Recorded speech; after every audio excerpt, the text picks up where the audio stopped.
Fin de séance sur les marchés européens. Le CAC entré dans la période de fixing en légère baisse actuellement. On baissait un peu ce matin, on s'est redressé dans l'après-midi, on a gagné jusqu'à 0,4-0,5% et puis on va terminer proche de l'équilibre.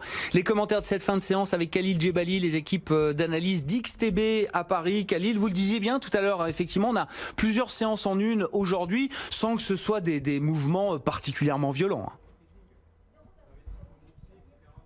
Oui Grégoire, c'est tout à fait ça. On n'a pas eu de mouvement particulièrement impressionnant aujourd'hui. Alors oui, plusieurs séances en une. Pourquoi ? Parce que on a d'abord ouvert en baisse, ensuite rebond technique grâce aux propos du Financial Times, ou plutôt aux propos relayés par le Financial Times, ensuite démentis par Larry Kudlow. On a eu aussi quelques points assez rassurants en provenance du sujet, au sujet du Brexit, pardonnez-moi.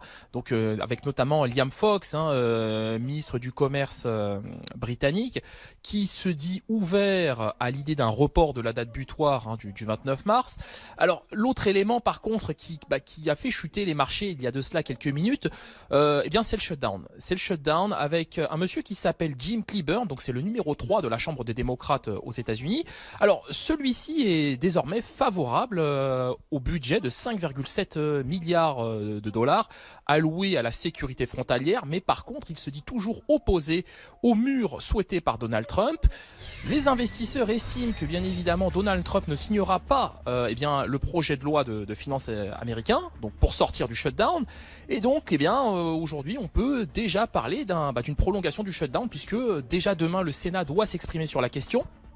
Et pour l'heure, il n'y a pas de véritable résolution qui se dessine, et c'est la raison pour laquelle on a un indice S&P 500 qui, par exemple, est passé de 2650 à 2626 points, donc plus de 24 points de baisse en l'espace de quelques minutes sur cet indice. Le CAC 40 a lui aussi replié, même son de cloche pour le DAX qui revient autour des 11 050 points.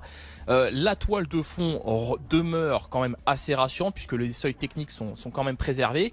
Il va nous falloir des catalyseurs et au premier desquels, évidemment, la Banque Centrale Européenne qui s'exprimera demain, Mario Draghi, pardonnez-moi, qui s'exprimera demain, et aussi, surtout, ce vote sur le shutdown qui devrait, en principe, connaître son épilogue demain. Alors, prolongation ou pas, réponse demain, en tout cas aux États-Unis. En tout cas, c'est un shutdown historique. En termes de durée, on le rappelle, on a franchi le mois de fermeture des administrations fédérales aux États-Unis avec les inquiétudes ou la menace que ça peut faire peser.